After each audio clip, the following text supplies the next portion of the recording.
All right. Good morning, Dad. Good morning. We're now wrapping up the third week of this war. What is the biggest developments recently that we should be paying attention to?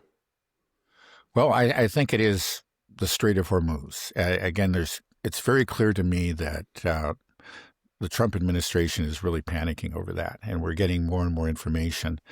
And just in general, he's clear that he's very, very concerned about the price of oil, and therefore, the price of gasoline at gas stations here in the U.S. That's something that matters greatly to him.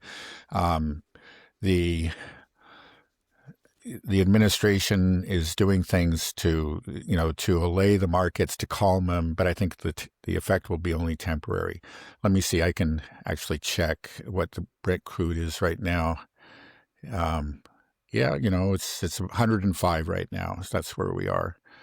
Um,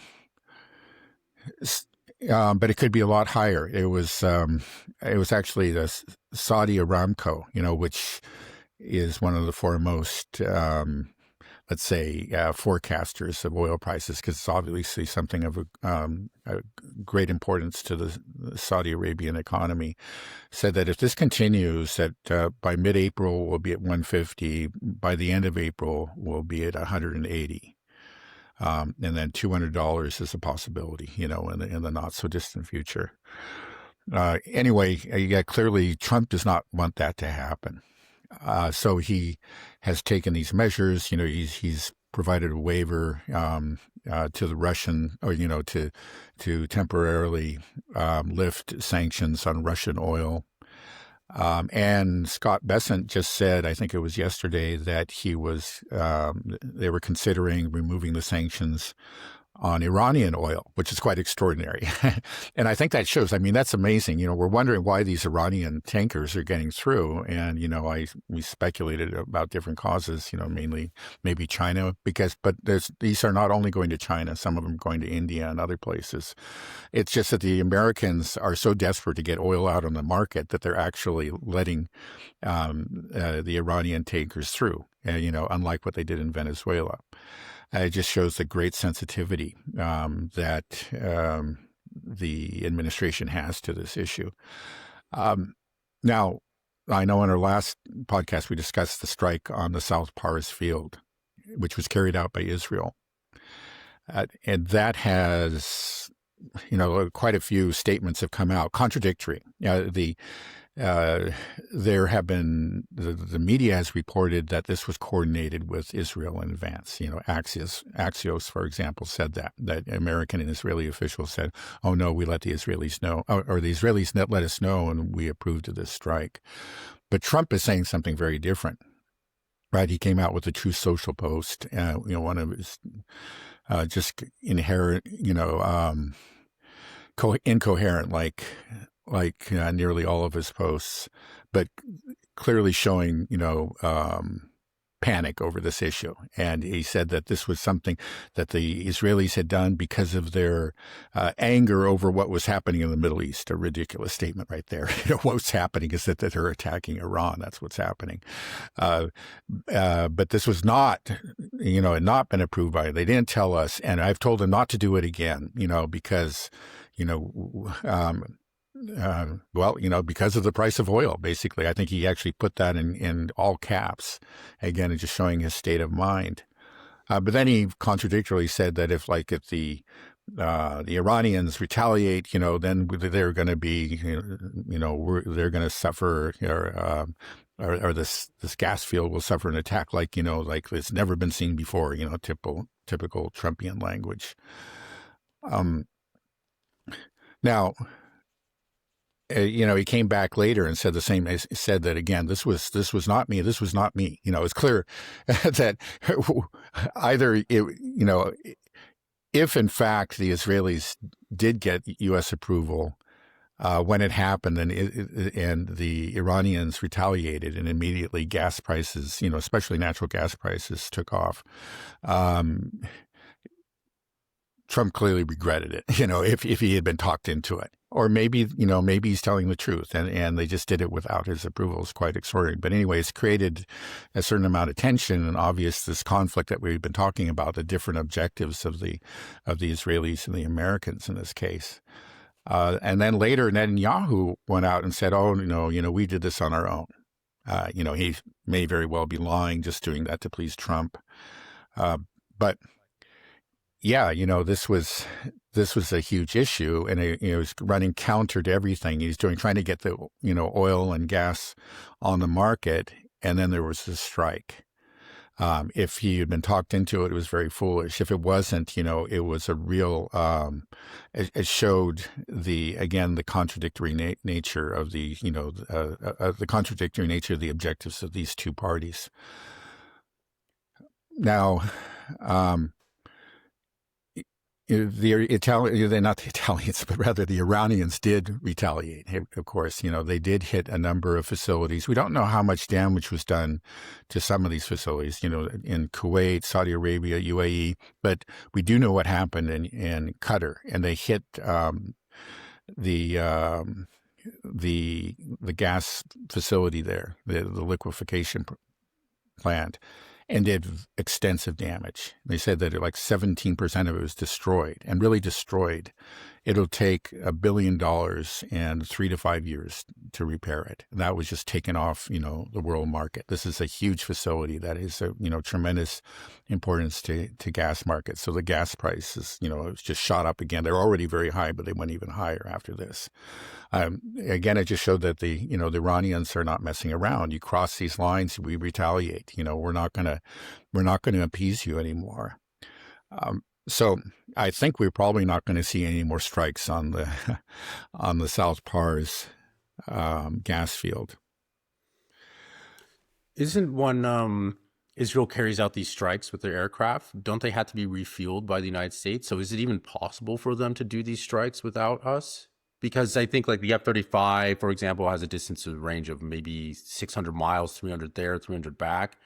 It's over 1,000 kilometers to over 600 miles just to the Iranian border from Israel. Right. So, do you know how I'm they not even do sure. that? That's a good question. That's a good point. I haven't seen that discussed. I can't be sure now. Of course, this field is in the westernmost part of Iran. But even so, like Tehran's pretty far to the west, and they do need to refuel. So that does suggest that there was American involvement. There probably was. Wasn't it? Yeah, and if you're right about that, and I think you are, there definitely was. And then Trump is lying. That's a very good point. Yeah, and sometimes I have this question on just who controls our military. I mean, maybe Trump isn't lying. Maybe they just leave him in the dark, and and Netanyahu's more in charge, is more commander in chief than Trump is. Yeah, well, there is. We wonder about that. There's no question about it.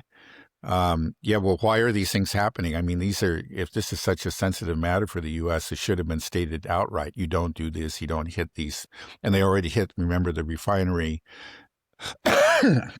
outside of Tehran and created that apocalyptic scene, remember? And the U.S. had criticized Israel after that. But why after the fact?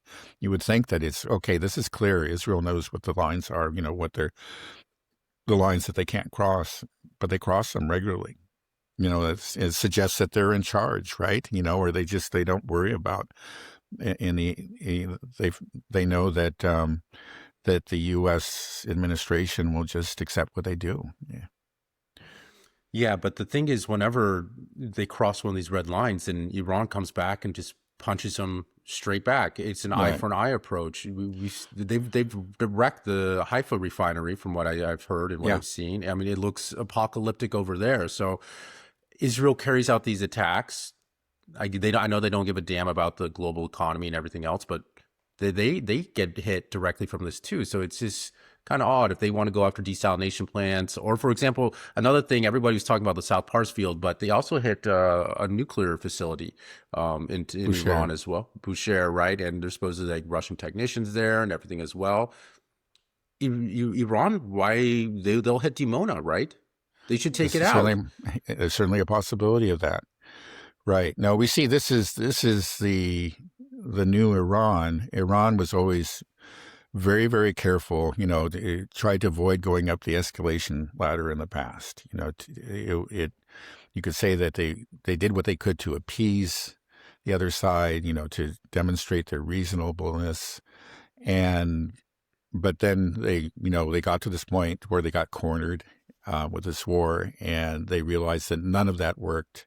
And so now, we retaliate. They do this, we hit them back twice as hard. And that's what's happening.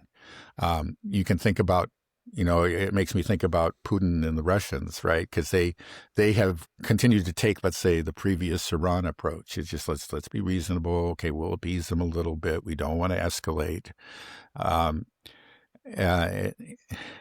But there may be a day when we see the Russians responding in the same way. Again, the Russians would have a perfect right to, for example, strike NATO bases in places like Romania, Poland, or even farther. When the U.S. and the Brits are actually, directly involved in firing missiles and launching missiles that are going into pre-2014 Russia. So they would, that would be a tit for tat response, and they would have a right to do it. That's what Iran is doing now. That's what they're doing. Okay, you do this, we do that. Right away, you got to understand. Their deterrence is real. Now, the Russians haven't, and I guess you could say the difference is they haven't really been backed into a corner. They feel like they're still in control of the situation. But there may be a time when we see them responding in the same way that the Iranians are. Do you think that the U.S. and Israel were really taken aback about how Iran has responded? Well, that's what Trump says. I think probably he was. He was probably talked into. I'm sure there were people within, both the Netanyahu and the Trump administrations that understood that this was going to happen. But to convince Trump, they downplayed the possibility or assured him that it wouldn't. Very, very unlikely. They're probably going to collapse. They're very weak, because of all our sanctions and the protests and your strike last year. So it's just going to be, they're going to collapse like a house of cards, and you're going to have a glorious victory in 2 or 3 days, in the same way that you did in Venezuela. That and other factors convinced Trump to go into it, but it was clearly that was absurd, and I'm sure that there were a number of people who knew that it was absurd. But he seems to be genuinely surprised. That's what he said. He said we're really kind of shocked that they're doing this. It still I can't get over the fact that they're so shocked when this has been telegraphed for years. There's videos of Professor Morandi from over a year ago saying exactly what will happen if the U.S. does this. The whole global economy will go down. We'll shut the Strait of Hormuz. We'll wipe out these bases. Nobody listened. No, nobody in the ministry. I think it's just hubris, right? They didn't believe that it was possible that Iran had this ability or would dare do it, right? Right. Yeah, no, I think you're right. I think that's very true. I think one of the big questions for everybody now is where do the Gulf states go?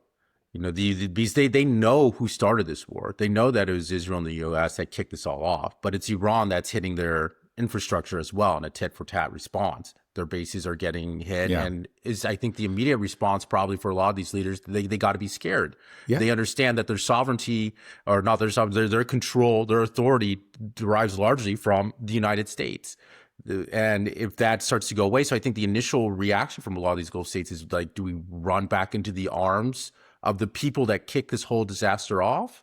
Or are they going to say like, no, we can't do this anymore. We're done. Right. I know there's a lot of pressure now to get Saudi Arabia to declare war on Iran, or Qatar, right, the UAE. And I just feel like I don't know which way that's going to go. It's a conflicting forces right now. Right. No, that's a very big question, and it could go either way.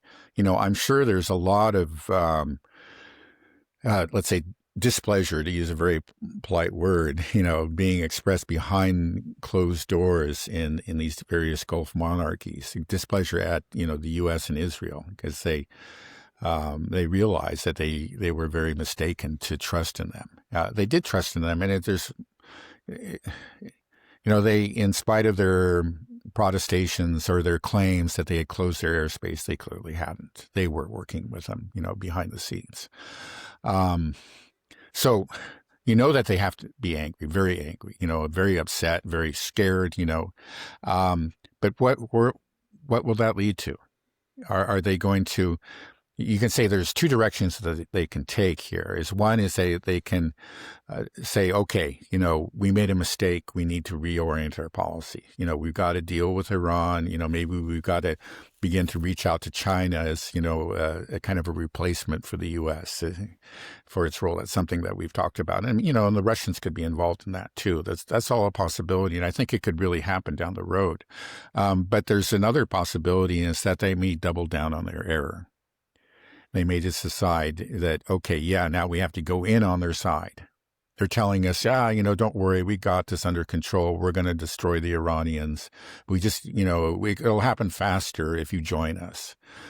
The Saudi foreign minister just yesterday was threatening to actually go in on the side of Israel and the U.S. And so it could happen. I think they'd be they are very reluctant to do that for different reasons. One is that, though, like, for example, Saudi Arabia on paper has a formidable military.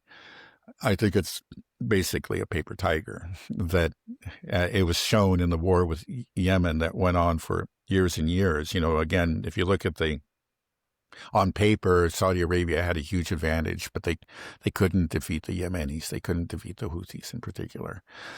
Because they have these very expensive toys. They spend a lot of money on U.S. weaponry, but I think that basically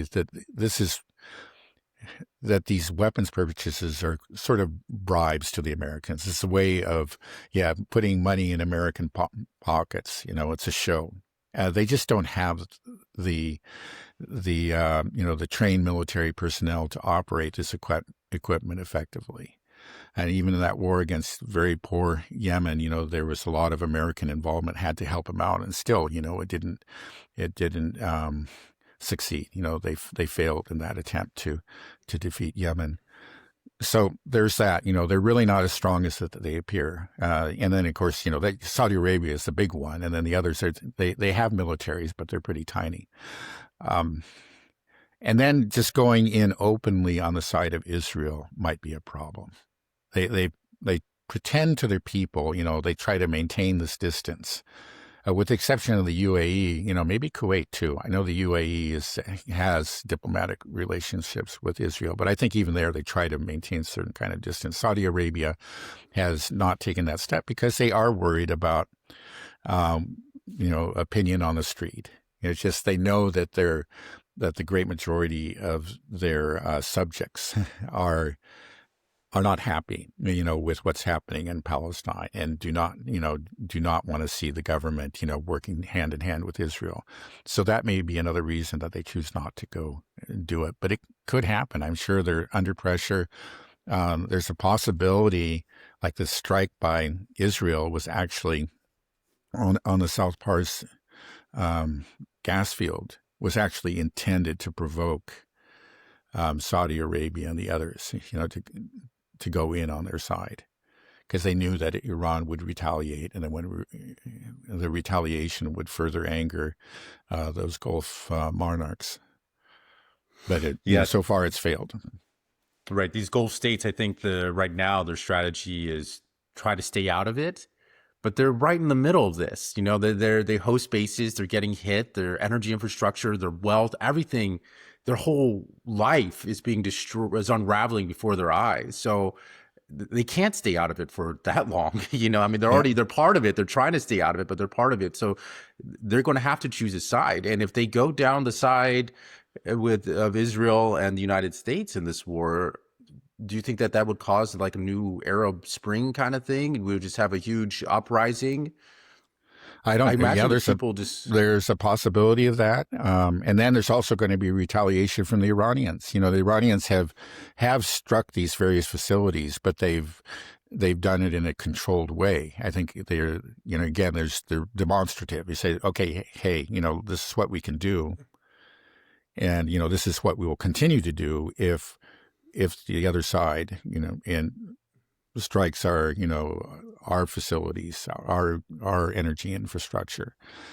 So if Saudi Arabia and the other Gulf states go in on the side of Israel and the U.S., all those facilities which they are very, very dependent on. I mean, they're very vulnerable in that way. They don't have these, very sophisticated, diversified economies. So much of their wealth comes out of just, a limited number of facilities, and those facilities can be destroyed by Iran. And I'm sure they're thinking about that too. Okay, well, let's say that they realize how disastrous this path would be if they throw in their hat with the U.S. and Israel. Then the only other option you're saying is that they throw in their hat with a power like China or Russia and Iran, right? They move towards the BRICS. I'm just wondering: they will be forced to choose? Like right now, I feel like they don't want to choose. The ties with the West and the U.S. are so deep and intricate, that they can't just untangle very quickly. But I think they see if they keep on going, try to continue to tie themselves to the United States, Israel, then they know that their countries, their economies will be destroyed. Their legitimacy as well as leaders of these monarchs here will also be destroyed. So they got to be thinking about some other type of option, right? They can't stay on the fence. So maybe one country like UAE goes along with it and gets made an example of. Iran just destroys it, and then the rest of the Gulf monarchs like, okay, let's not do that. So what else can we do? So how do you see this potentially playing out? Yeah, well, again, I don't see exactly how it's going to play out. They're in a real fix, but I think at some point, I think right now they're just hoping against hope that the Israelis and the Americans will succeed and will, deliver just a fatal blow to Iran. And I'm sure that's what Israeli or especially American officials are telling them. Don't worry, we have this under control. Yeah, this is going to take a little longer than we thought, but which is, already they've suffered hugely. If they knew that it was going to be like this, I think they would have been screaming ahead of time, don't do this, don't do this, don't do this, because they have suffered permanent damage already. But anyway, they're in it, and they're being told and probably trying to believe on some level that, okay, yeah, the Americans and the Israelis have a plan. I think the Israelis do have a plan, but they don't give a damn about any of those Gulf monarchies. But the Americans have a plan. They're gonna save us. We just need to stick with it now. But the more that it's going to be apparent, maybe the Americans will do. I'm sure they do have a plan. We'll talk about that in a moment, but I don't think it's going to succeed. So I think my guess is, okay, they're probably not going to go in openly on the side of Israel and the U.S., not now. They're just going to stay there, and hope somehow that the American plan is going to succeed. But I think it's going to fail. And it's looking increasingly like the U.S. is actually thinking about boots on the ground. I mean, we have these amphibious vessels, heading towards the Arabian Sea right now. And Axios reported that, the U.S. is seriously considering some sort of land operation. It could be Karg Island, it could be the coast next to the Strait of Hormuz. I don't understand, how, and then they said a third possibility, but they again, as we said at the beginning of this podcast, Trump is panicking. He's very sensitive to these gas prices. This Strait of Hormuz issue is huge to him. He just has to resolve it. And so he feels like one way or the other, he's got to open it up. Otherwise, he's finished. So he is considering this option. I think he's really considering it. Another possibility is that, again, there would be naval escorts, but there are huge problems with all these things. I think they're virtually impossible, all of them. We've talked about the problems about going in on the, trying to attempt a landing. Again, if your own ships right now are 1,000 kilometers offshore, you got to come right in, right? And, you're going to put them in harm's way. If you're going to try to attempt a landing, if you're going to try to escort ships through the strait, well, it turns out you need something like 2 warships per tanker to do that. And again, they're going to go into that narrow passage, they're going to be in harm's way, as well as the tanker. Are you really going to try that? Well, they just might. The one thing they're saying is that maybe they'll spend 2 months trying to degrade Iran's capabilities along the coast. I guess through just constant bombing raids or something. And then the hope is that it'll soften them up to the point where they can do it. But first of all, 2 months. I was just saying that Saudi Aramco is saying that, hey, at the end of April, we're going to be at 180. In 2 months, we're going to be over $200. Can they actually wait that long? And would that actually succeed? You can only do so much with bombing raids. Again, there's a lot of stuff that's underground. That terrain, in general, Iranian terrain is very mountainous, and the mountains are close to the coast. They're not right on the coast, but they're close to it. So they have a lot of weapons in those mountains that can be used to direct fire, against, well, any forces that lands on the coast there or attempts a landing, and of course against any vessels that attempt to go through the strait. Then the other thing he's talking about is Karg Island. We talked about that last time. I think that's in Trump's imagination. Apparently, he even mentioned that possibility years ago in a previous era or time of tensions with Iran. Like, we could seize Karg Island, where long before he became president. So this is something that he likes. The idea was we'll seize the oil there. We've talked about the problems with that. You don't really seize the oil because that oil, still the Iranians can shut it off. It's not like it's your oil now. And then you stop and think and say, well, wait a second, you're so sensitive to the price of a barrel of oil that you're actually letting Iranian tankers through. And then you're going to seize the island, that cuts off the oil supply. And then that just contributes to the problem. But he's thinking that would give him a bargaining chip or something. It doesn't make any sense. But we're looking at these. I think, he really is serious. It shows the desperation. I don't think this was ever in the cards. They didn't have these assets in place at the start because they thought it was just going to be a quick air war. But now they're bringing in the Marines. Yeah, I heard Ambassador Chas Freeman say that a possibility for the landing would be the Lesser Tomb Island, TONB, because this was a disputed island between the UAE and Iran, and I guess the Shah took it in the 70s or something like that, and that this is a possibility. But it's I looked at the map; it's much closer to the Iranian coast than to the UAE. Right. It's in the Persian Gulf, which again is really, the Persian Gulf itself is pretty small. It's not, the Strait of Hormuz is particularly narrow, but the whole thing is, you get to do that again. You would have to get landing craft or into the Persian Gulf. How are you going to do it? I don't really understand. Right. Yeah. And then there was a video with Netanyahu. He's talking about a ground invasion as well. Oh, right. And I think I could play that real quick. I think it might be good to see. Okay. Yeah. If it is AI Netanyahu or real Netanyahu, who knows? But it's still it's representing Israel's plan, anyways. Okay, let me play it real fast. It is often said that you can't do revolutions from the air. That is true. You can't do it only from the air. You can do a lot of things from the air, and we're doing, but there has to be a ground component as well. There are many possibilities for this ground component, and I take the liberty of not sharing with you all those possibilities. Right. I hate this. I hate this guy so much. I mean, because when he's talking about a ground component, like we have to do this. We know it's not the Israelis that are going to do it. It's like, fine, Netanyahu, you go, you do it. Right. It's going to be who? He's going to try to get the Americans to bleed for it. Maybe the Kurds, but they won't do it. Or some faction, the MEK. I don't know what plan he has. But he's not going to send his own troops to do it. He's making us do it. It's just it's so infuriating. And I think there has to be a boiling point within our own military where people just get so frustrated. Wait, why are we the ones that have to go die for this? For something that Israel does? Is Netanyahu the commander in chief? Is that who it is? What is going on? Yeah.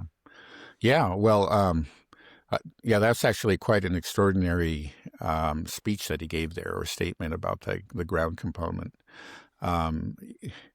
And he wasn't, he was just stating outright that it needs to be done. That's quite extraordinary. There's no talk about this at the beginning of the war, but here we are at nearly 3 weeks, and he's saying this just needs to be done. That just shows how, how badly things have gone, how the initial hopes, for a sudden victory have failed, and they understand it. I think he doesn't mind. Again, this whole thing is disastrous. Like we said, he doesn't really care about the Gulf states. He doesn't care, the Gulf states are more tightly linked with America. They obviously, all of them do have links with Israel, even if they don't state it openly. But the main thing is the American connection. There's a huge economic connection between the two. We saw that when Trump paid that visit to the Gulf states last year. And he doesn't care about the price of oil. It doesn't really affect to him. He gets his oil, through a pipeline that passes through Turkey. And so for him, it's just like the more destruction that can be wrought on Iran, the better. And the more that the Israel is, or the Americans are tied to this, the longer they stay in this, the better, because, the more destruction there will be. And so, I think as far as he's concerned, things are going well. Now, I think I think he's miscalculating. I think this is, again, could be, in the end, it's going to be very damaging to Israel too. But there is that hubris that we talked about. I mean, I just have the sense that, they're invulnerable. I don't think they are. In the end, this is going to do severe damage to Israel. I think that Joe Kent resignation was very, very significant. And it just is a signal of things to come. We went into this war wondering, why are we doing this? Is this Israel? That's never happened before. And, I think he's oblivious to it. He thinks like Larry Ellison and so on. He'll take care of it, just like I'm taking care of, the Syria and Lebanon or whatever. Larry Ellison will take care of the American front. But I think he's mistaken. I think he's reaching too far. Do you think we're already at the point where most Americans blame Israel for this war? I haven't seen, a poll on that, but I imagine I wouldn't be surprised if more than 50%. Again, because this is not just coming from Tucker Carlson.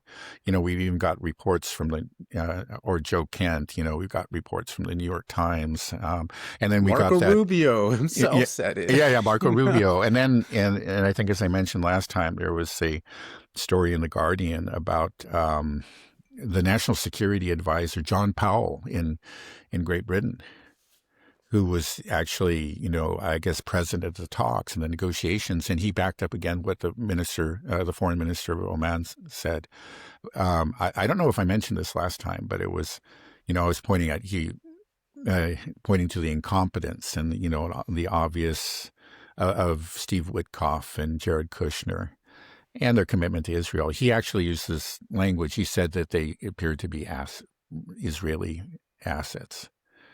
Which again is quite so. I mean, this is coming from the Guardian, the New York Times, so this is in the air. It's not just the so-called fringe. This is out there, and I don't think the Israelis quite appreciate how dangerous, how damaging this will be to them. They have enough control now that they're going to survive, but it's going to, when it's all over and the dust settles, I think they're going to. We've seen the polls; they're just going to be that much worse, and it'll be the beginning of the end for the Zionist project, or at least its support in the U.S. Or beyond the beginning of the end. I think we're already at the beginning of the end, but we're going to go and take some strides down that road. Right.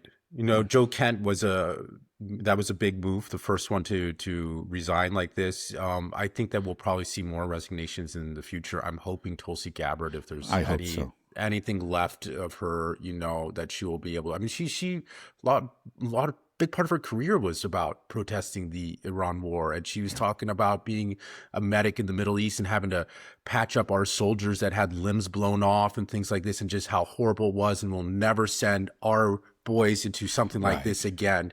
And look, what are you doing, Tulsi? What are you doing? Right. Yeah, she knows, and she knows that there was no imminent threat. In fact, she said that much. She said that without saying it. When she was questioned by the Congress, she said that, yeah, they had found no evidence, the intelligence community found no evidence that again, which she repeats what she said earlier and what previous DNIs had stated, that there is no evidence that the Iranians were working towards a nuclear weapon. So she knows. It was painful to watch. I'm sure you watched that hearing too, where she was questioned very, very, intensively by, I don't remember the name of the guy, a member of Congress, but you knew that she knew the truth, and she was trying to maybe hold on to her job. Maybe, I don't know what the reasons. Maybe she's thinking that I can still do some good. I can, maybe I can persuade the president to do something different or whatever by being in this position. I think it's past it. I think that she needs to just make a clean break, like Joe Kent did. Yeah, resign, and then go public. Get on these podcasts as well. Get on Joe Rogan and tell the American people what's really happening. That the Zionists have taken control of our military, of our institutions, and they're dragging us into this disastrous war. And they're catching the whole world on fire. We need to put this out. But let's say if she does resign and more people start to resign, is that something we can really hope for that will bring an end to this war, that Trump can get impeached or something happens? Or do we are we at this stage now where it just gets more and more authoritarian? That's like, okay, now the National Guard gets deployed and we're just straight up, living in this dystopian Orwellian hellhole. Right. Well, no, there is a risk of that, of an authoritarian backlash. But I think, we have reason to hope in domestic pressure. It hasn't really taken off yet, but the indications are that it will if this goes on for long. Again, we just don't have the support for this war. Some polls will show something like a plurality of support, like 40% or 45% support it. But then when you actually break it down and say, like, do you strongly support it? And that goes down to a very, very small percentage. There's just a lot of people who reflexively say, those are our boys over there and we need to stand behind them. But as, prices continue to rise, so, first it's gas prices, then it'll be food prices. And then if the Marines are actually sent in an attempt to beachhead or an attempt to seize an island and it goes wrong, all of that is going to severely damage to the very limited support that does exist for the war at present.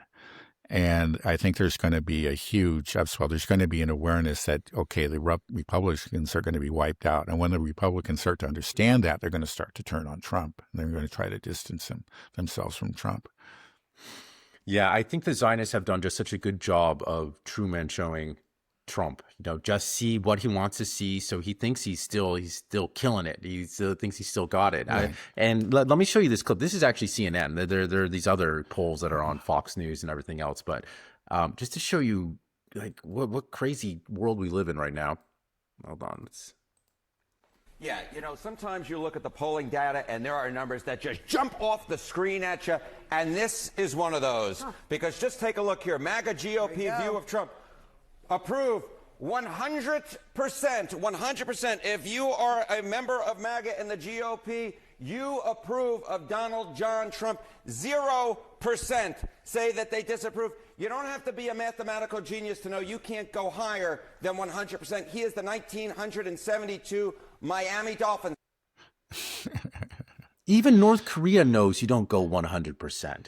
Right. That's silly. What is this? But I think Trump sees this stuff and he says, like, man, they just love me more than ever. The more I do this, I see these ratings like 95% approve of the war in Iran. I'm like, who are they polling? Yeah. They say MAGA viewers or base, and it's like, well, what is this definition of people that just support anything that Trump says? They approve of it? Like, well, of course, but they're clearly, I don't know. That's a big question. What is the definition? Is it those people that approve of Trump that are MAGA, and therefore that's why you get the 100%? It's just a tautology. Maybe it is. I don't know. Or maybe they're being more rigorous and they're sticking to a previous.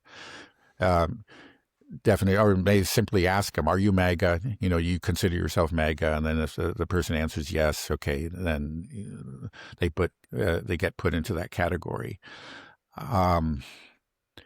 But the problem is that I don't know. Is MAGA actually shrinking? I haven't seen anybody look at that. Maybe fewer and fewer Of course people it are. is. I think it probably is. Of course so it is. Yeah. So that should tell you something. Now there is a large part of his base that is going to stick by him no matter what, and never was really, I think, very serious about non-interventionism. I think that sometimes, people in our community kind of overestimated that part of MAGA. But again, the polls show that only 4% put foreign policy first when it came to voting for president. That's a pretty small percentage. So there is a big part of his base that is going to go along with him. But I think too, it's just like they trust in him. They think that, okay, yeah, he's got good instincts. He'll keep us, because it's something that he said so many times. He's made it a part of who he is. Is that, yeah, I avoid these forever wars, and he's these regime change wars, he's made speeches about it. It's not just once or twice, but he's said it many, many times over the years. And it's obviously resonated with a lot of people with his base. And I think a lot of them are still thinking that, okay, he just has this fantastic plan. He's going to be out in a couple of weeks. Maybe they're like the Gulf monarchies in the same way, just think, okay, yeah, I'll just keep on believing in this. But at some point, they're going to stop believing and say, wait a second. This isn't what we signed up for.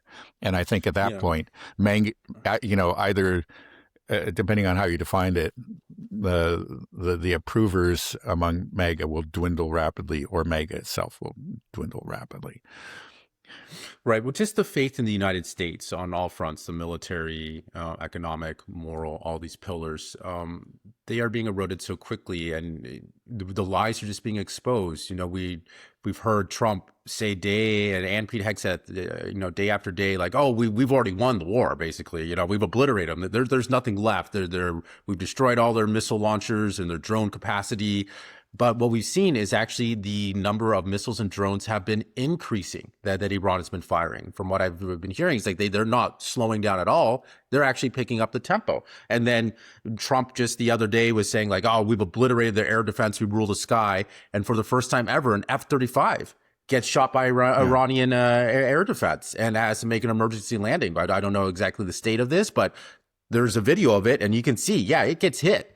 It's amazing that it didn't just blow up completely. So, and this isn't being denied. The mainstream press is saying that an F-35 has been hit by this first. Right. This is our crown jewel of our of our military. I mean, our Air Force is the crown jewel of our military, and the F-35 stealth fighter jet is supposed to be the top of the line, can't be seen, and it gets hit. And so you think about all these Gulf monarchies, if they're seeing this, like, well, what are we doing here with all this, spending all this money on this military equipment, and they want us to go to war with, against this country that can just wipe us out with their ballistic missiles and drones?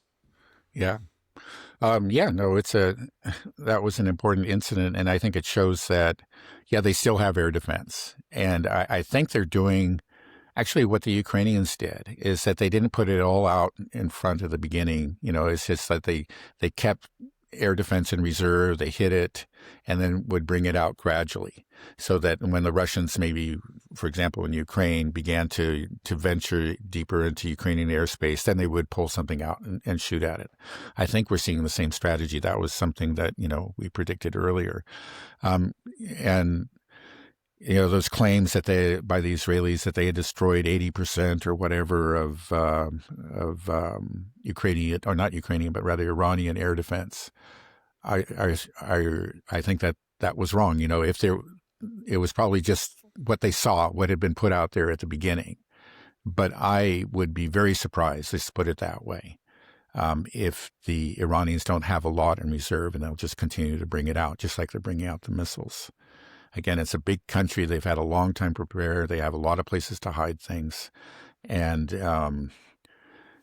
when we think that the Iranian airspace is safe, and we start to move in, which I think we have, there's like the F-35 was in Iranian airspace.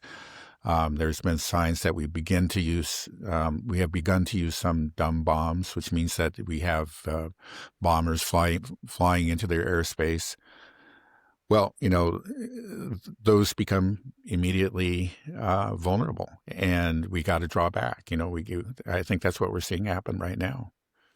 Yeah, and I think as this war goes on, the Iranians will understand and figure out how to counter a lot of our Air Force. I mean, we've seen this with Ukraine and Russia, that when there's a new weapon system that we give to the Ukrainians to fire in, it usually takes the Russians about 2 to 4 weeks to build a profile on this new weaponry and to be able to neutralize it.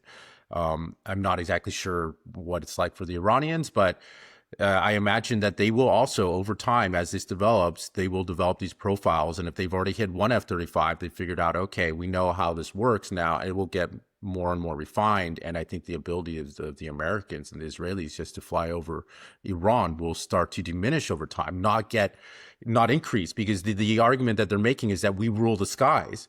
But I am of the mind that the longer this goes on, we will see that they do not rule the skies, that they can't fly over with impunity, and that the Americans are going to be in real trouble, and the Israelis. Is that what you think as well? Or I don't know. That's a good question. Apparently the air defense missile that hit the F-35 was an indigenous Iranian missile, something that they developed over 10 years ago. I don't think it's even a top-of-the-line system, but it did it. And are they building a profile? Or do they have those capabilities? Maybe. I just don't know. That's an area of technology that I just don't have any knowledge about. But that's a big, this is one of the big issues. It's just like, how can the Iranians maintain an air defense capability? It doesn't have to be perfect. Yeah, but just the threat that they can bring down an F-35 or a B-2 or something like that is going to severely limit the air operations. They'll continue just in general to stay within Iraqi airspace or out over the Arabian Sea. If they venture into Iranian airspace, it'll be very brief and they won't go deep. And that makes a difference. They can continue to do a lot of damage to Iran, but there's much of Iran that will be beyond their reach. And we'll just have to see. But I think, again, my guess is that they do have extensive air defense capability and that they're just bringing it out slowly. I think that's what we're seeing happening. Do you think the damage that's been done to the MIC just from, the Ukraine war as well, but just what we've seen this past 3 weeks in the Middle East has done irreparable damage to the U.S. military-industrial complex? Well, it's certainly depleted their stockpiles. There's no question about that. If you watch mainstream news, you wouldn't really get a sense of that. Everything is amazing. It's just incredible. We're the greatest military on earth, and so on and so forth. But there are real hard-headed military analysts all around the world that are looking at this, and they're seeing how a country, that's much weaker, by any reasonable metric than the U.S. Iran is a much poorer country, in large part because of the sanctions. It has a much smaller military. It doesn't really have an air force to speak of. It had a very vulnerable Navy. I think all navies are vulnerable these days, actually. But it has very wisely just understood that we are in a new era, and it's foolish to try to build up these, you can almost call them World War II era or 20th century conventional forces. And they put they allocated their resources to the 21st century, and to missiles and drones and air defense and speedboats that can lay mines and fire missiles that can pop out of tunnels and return. I think, again, that was always the bigger threat, and we just haven't hit any of those, or very, very few of those speedboats. We got the conventional stuff, which was never, had its purpose, especially maybe in peacetime, but in a real war like this, those navies just don't survive very long. And I think that goes for our Navy too. Again, there's a reason that it's 1,000 kilometers away. Yeah, I'm just thinking that the reputation to the U.S. Yeah, military has been dealt a death blow. Who wants to buy our equipment? I mean, if you think about these very, very expensive systems, the THAAD or the Patriot, these are incredibly expensive, and we see they don't right. work very well. And the U.S. isn't able to provide, even if you do buy one, wait 10 years to get an interceptor. Yeah, And you know, the F-35, if it starts getting shot down, people are like, well, actually, maybe it doesn't make sense to put all your money into these $250 million aircraft. Instead, yeah, it's better to build, you right. know, Well, yeah, $20,000 right. drones or, you know, $100,000 ballistic missiles. I mean, China, there's a private company in China that has developed a hypersonic missile. This is a private company for less than $100,000. It's like $95,000 for a hypersonic missile that can fly at Mach 7. You know, guy can avoid radars and all this stuff. It's insane. So it's like, well, why do these countries still buy U.S. military equipment after this? I just don't Yeah, understand. I guess it's just corruption, like you're saying. It's just a right. bribe that like we this is part of we all get rich off of this system. Right, That's right. it. Yeah, I think that's true in places like Saudi Arabia, and then the U.S. is still, in many ways, living off its past glories, and it still has a lot of, a lot of influence, let's say, in the information space, and again, as I was saying, you watch mainstream media, and you really wouldn't be aware of these issues if you're not really paying close attention. You would have the sense that, okay, yeah, the U.S. is doing incredibly well. As time goes by, that's going to be more and more difficult to maintain. But they still are maintaining that pretense. Now, the truth is, again, and this has come out in mainstream media, I think a lot of consumers in mainstream media haven't really noticed it, but the fact that those very expensive radar systems that we talked about, a couple of weeks ago were quickly destroyed by the Iranians.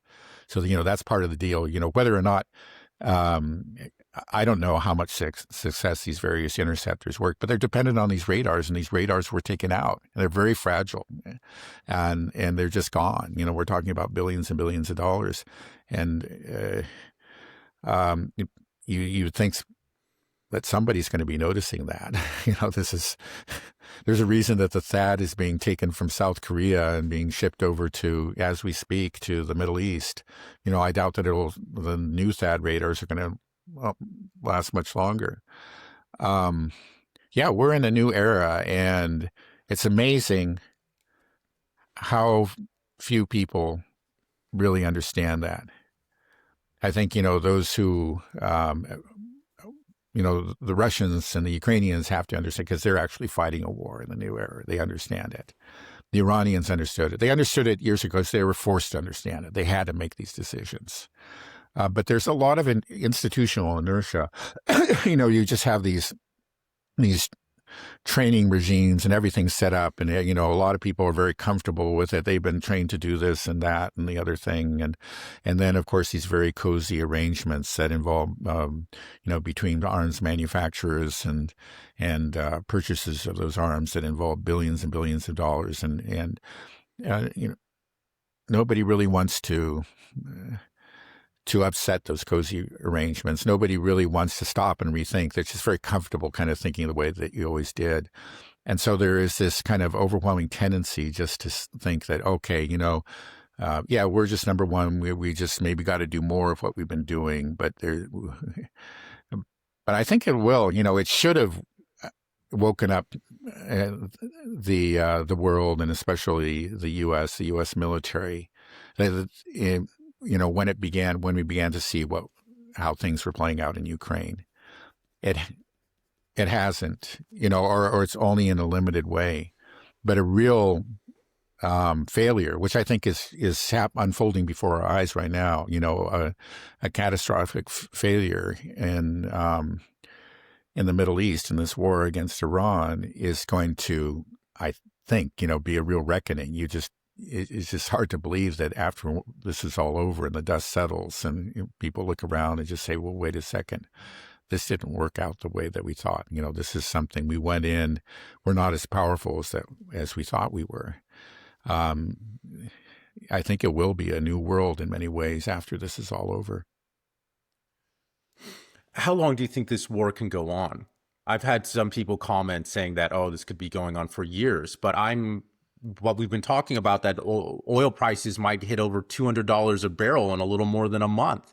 Yeah. I know that Vietnam only has 12 days left in their oil reserves. They're already rationing. You know, a lot of these Southeast Asian countries in general, are going to be hitting a brick wall soon. The U.S., we just surpassed $39 trillion in our national debt. And now Pete Hegseth is asking for $200 billion more, which is more than half the GDP of the country of Iran, the one we're fighting. After just 3 weeks, we're like, okay, we need more. We know that our radars have been destroyed. We're out of air defense. Our F-35 got hit.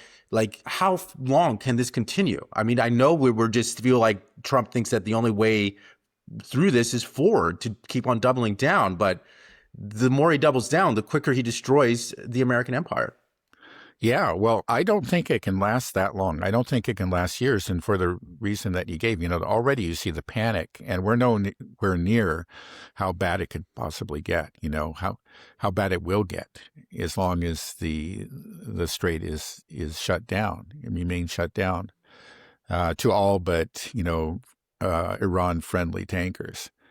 They are being allowed through. Actually, Iran has created a special route where they come very close to the Iranian coast in the northern part of the strait, pass through there, so they can make sure that, that every tanker that goes through there is friendly.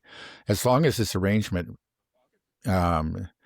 continues, in other words, as long as Iran has control over the strait, we are in a real fix, and it's clear that that even Donald Trump understands that. He understands that very well, and that's why he's considering all these crazy options.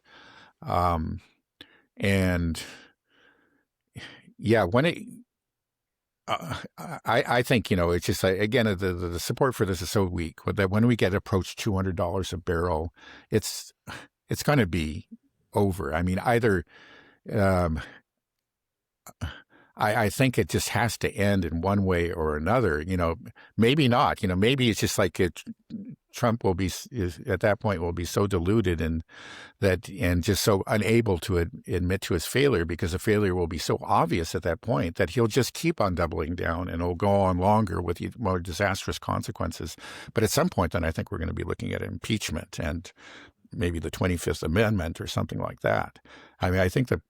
We're just seeing murmurings now, but it's in a pretty short time. I think within a month, we're going to see very strong protests and indications, that the home front is, in other words, the domestic front here in the U.S. is not, cannot be relied on. That actually is the front that is going to bring down the war effort.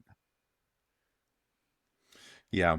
Yeah, I mean, we talk about gas prices a lot, but there's a lag effect from everything that's happened. And even if we stopped everything now and we're able to try to get back on track, I mean, a lot of these facilities have been destroyed, like the one you said in Qatar, that's going to take 3 to 5 years. Just the fact that so many ships haven't been able to move out. American farmers are already talking about fertilizer, that this is a huge problem. We are going to see some massive inflation here in the United States, even if we are able to kind of shore things up now, which we're not. Right. It's just going to get worse. And so we're going to see huge inflation, and we have $39 trillion in debt. I mean, when you're having this type of inflation, you're supposed to raise interest rates. How are you supposed to raise interest rates when you're spending like a drunken sailor, have almost $40 trillion in debt, and nobody can afford anything, and you want to hike rates? There's going to be huge pressure domestically to lower interest rates in an inflationary environment. And this can just really create a death spiral. I don't know how we're going to get out of it. I think... I'm thinking we could be looking at stuff like hyperinflation by the end of this year in this country. Like, I don't understand how we can solve this problem. So there's just so many hard constraints for us. There's the monetary constraint that we just don't have the money for it. And people are starting to abandon the dollar, and they're going to be doing it more rapidly thanks to our actions here. And then there's just the fact that we are not an industrial powerhouse anymore. We don't have manufacturing capacity, yet we want to be engaged in some type of war of attrition when we don't have the ability to produce what everything we buy is from China. Even our own military industrial complex relies on China's rare earths, and China's put a halt on that. It's just insane. There's just so many things that are not working in our favor. We're running out of time. and we have nothing to do. And so we're just going to hit this wall, and it's scary. It's just scary because what do we do when it becomes very clear that we don't have the ability to open up the Strait of Hormuz? We set the whole world on fire, and we have no idea to put it out. What happens? You know, we start using nukes. We have civil unrest. It's just, the whole thing is just completely insane. I mean, I just don't know where this is going to go. It's going to go somewhere bad. And but maybe, okay, let me just try to end on something positive. What can we hope for when this is all said and done? What is there to look forward to? I don't want to just be all like, this is just, wow, you know, this is just. Right. Well, you know, the best possible outcome is that we learn our lesson, right? But I don't see that happening in the administration. But I think that this will wake up a lot of people, is waking up. You know, I'm not talking about some hypothetical, is waking up a lot of people to the problems of this country, you know, especially of our foreign policy, our very unhealthy relationship with Israel. And that is a positive, you know, that is a silver lining to this very, very dark cloud. You know, it will be another step towards the emergence of the multipolar world. You know, you could call this the birth pangs of the multipolar world. I think when it's over that, for example, the Gulf states will be drawing away in a significant way from the U.S., from a unipolar arrangement with the unipolar power, the hegemon, you know, towards towards the relationships, you know, with the other great powers, with Russia and China. In other words, towards multipolarity. I think those are the positive things. But it's just it's going to be such a train wreck. It is kind of a train wreck already. You know, we already see the first car coming off the tracks, and it's going to be a huge pileup. I can't say that I'm very optimistic about all this. It's just, I guess I always knew, again, like I say, that to get to that multipolar world, we're going to have to go through some scary places, very dark places, and we're going through them now. Right? Okay, well, we try to end on a happy note, but I don't think it really works. Yeah, that's kind of, yeah. Okay, well, let's wrap it up there, Dan, unless there's any final parting words. Yeah, let me see. I always like to just remind everybody about how stupid Europe is, because again, you know, we spent a lot of this time talking about the panic that is setting in the U.S. when they realize that, wait a second, Iran controls, they've got their thumb on this jugular right here, and what's, you know, we got to do something about it. And then the East Asian countries, or the Asian countries in general, actually, you know, realize, are alarmed and are already taking measures, rationing, you know, working out other arrangements. I think South Korea is now approaching Russia. They're all doing things to try to alleviate the crisis that they see right on the horizon here. So what is Europe doing? Europe has declared that they're going to actually step up their seizure of Russian tankers, of the so-called Shadow Fleet. And what's Zelensky doing? You know, again, he launched another strike against Turk Stream. You know, that's gas. That's one thing that's gas that goes to Europe, you know, through Turkey. And they are the Europeans are in real trouble there, especially when it comes to natural gas. Yet he's striking it. And the Europeans aren't saying anything. Maybe they're saying things silently, but they're not, you know, scolding him publicly about that. It's just extraordinary. Again, it's just like you look at the rest of the world, they understand what's going on, and they're doing pragmatic things, you know, try to survive this crisis, which they know it's like a storm that is now hitting their shores. You know, they understand what's going on. The one part of the world that seems to be completely oblivious to the reality is Europe. Yeah. So anyway, I just had to remind everybody how stupid Europe is. They have to be upset with Trump. They have to be furious, right? Because I mean, I was under Biden that we blew up the Nord Stream, and then we were pressuring the Europeans to just cut off all Russian energy, all this Russian gas, and to sanction them. And we know that the people that suffered the most from these sanctions were the Europeans. They imposed all these sanctions, and it hurt themselves. And now after all this, Trump is like, we got to remove the sanctions on the Russian energy. Everybody, we got to get this back on. Just like they did everything they destroyed themselves for nothing. They just destroyed themselves for absolutely nothing. It's just. And they're still in the Europe. process of destroying themselves. That's the thing. Yeah. I mean, actually, this Trump is showing a little bit more sense or awareness of what's going on than they are. Yeah. Wow. That's that's not a good look, Europe. Yeah. Well, I hope that they will have some leaders that come up in the not too distant future with some backbone and can. Yeah. 'Cause I don't. Well, actually, I love Europe. You know, like we make fun of it, but like Europe is such a cool place. I have a lot of friends there, and it's just such a shame. You know, I really do love Europe, and I just hope that they can get their act together because I don't want to see that continent just fall into chaos. Yeah. Well, there is the Belgian president has come out and said that, hey, you know, we got to do something. We got to normalize relations with Russia.